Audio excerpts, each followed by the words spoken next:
اهلا بكم في حلقه جديده من حكايه في رغيف معصره نبيل.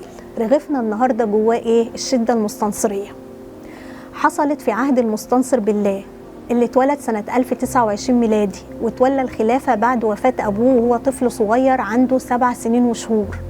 وبيقول المؤرخين انه كان خليفه عادل وكريم وبيراعي الناس وبيسمع شكواهم، وكان اطول الخلفاء الفاطميين عمرا. مات سنة 1094 وعمره حوالي 67 سنة، يعني حكم حوالي 60 سنة. وحصل في عهده أكبر مجاعة مرت بيها مصر من أيام سيدنا يوسف، لدرجة إن الناس أكلت بعضها، أيوة زي ما سمعت كده. واتسمت المجاعة دي بالشدة المستنصرية لأنها حصلت في عهد المستنصر بالله، واللي استمرت 7 سنين من 1065 ل 1072، وتعتبر أكبر حدث في العصر الفاطمي كله. أسبابها إيه بقى؟ أولاً عوامل طبيعية المستنصر بالله ملوش دخل فيها، زي جفاف النيل ونقص منسوب المية فيه. وطبعاً جفاف النيل مش حاجة سهلة، لأنه بيترتب عليها إن مفيش مية لري الأراضي الزراعية، وبالتالي نقص المحصول وارتفاع الأسعار، وده أدى إلى نقص التغذية وانتشار الجوع بين البشر والحيوانات. بالنسبة للعامل التاني بيرجع لعوامل بشرية، زي ضعف شخصية المستنصر بالله اللي تولى الحكم وهو صغير، ولما كبر حاول يسيطر على الحكم اللي كان في ايدين الوزراء ورجال البلاط ورجال الإدارة، وبالتالي للأسف حصلت صراعات كتيرة داخلية. وبدأ نفوذ العسكر يزيد ويملكوا أمور الدولة، وبدأوا يطالبوا بزيادة رواتبهم، وبدأ المستنصر بالله يبيع محتويات الخزانة بتاعته عشان يسد رواتبهم، حتى ريع الأراضي الزراعية كان بيتوزع عليهم. كل ده أدى لحدوث الشدة المستنصرية، وكان بمرور الوقت بيزداد الأمر سوء. وعشان تتصور مدى الغلاء اللي حصل، خلينا أقول لك إن الدرهم الواحد بيعادل جرام ونص فضة، يعني بحسبة اليومين دول 1100 جنيه.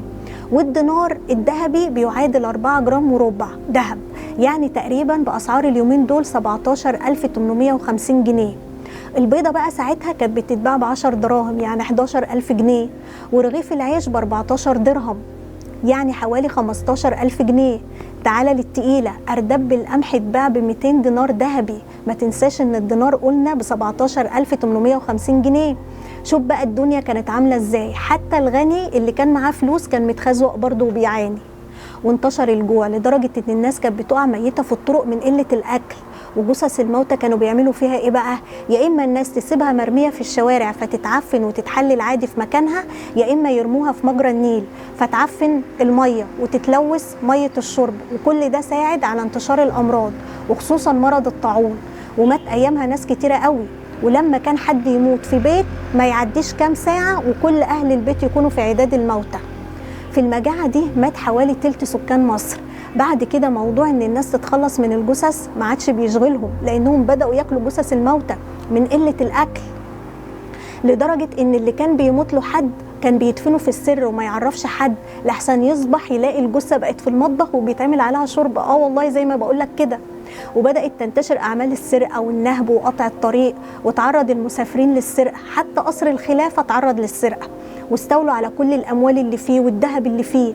وكمان المكتبات ما سلمتش، فسرقوا الكتب وباعوها بسعر رخيص عشان يجيبوا أكل. وساعتها الحكومة ما كانتش بتعترض على أعمال السرقة والنهب اللي بتحصل، عشان ما تحصلش حرب أهلية وثورة من الشعب، لأن الناس كانت بتسرق عشان تاكل.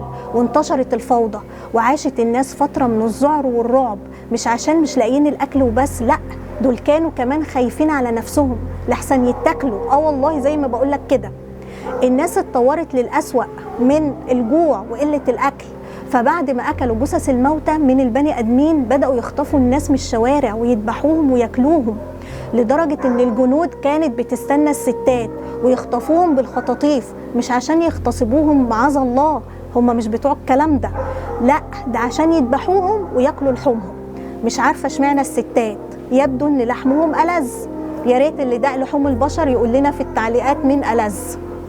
وفين بقى الناس اللي كانوا بيقولوا هم آكلي لحوم البشر موجودين فعلا ولا أسطورة؟ أرد عليه أنا وأقول له يا حبيبي، آكلي لحوم البشر دول طلعوا أجدادنا. وبدأت الطرق تفضى من الناس عشان خايفين يتخطفوا ويتاكلوا. وفي اللي سرق بغلة أحد الوزراء وذبحوها وأكلوها لما كان الوزير رايح يحقق في حادثة وساب البغلة بتاعته بره، طلع ملقاهاش. أقول لك الأبشع، مسكوا ال3 اللي سرقوا البغلة وعدموهم في ميدان عام. الناس صحيت الصبح ما لقيتش جثثهم، الجثث اتسرقت واتاكلت. حتى القطط والكلاب ما سلمتش منهم، والناس بدأت تاكل القطط والكلاب. وكان الكلب بيتباع ب5 دنانير ذهبية، يعني الكلب حوالي ب90,000 جنيه، يعني بتمن جاموسة دلوقتي. والقطة كانت بتتباع ب3 دنانير ذهبية، يعني حسبة 55,000 جنيه.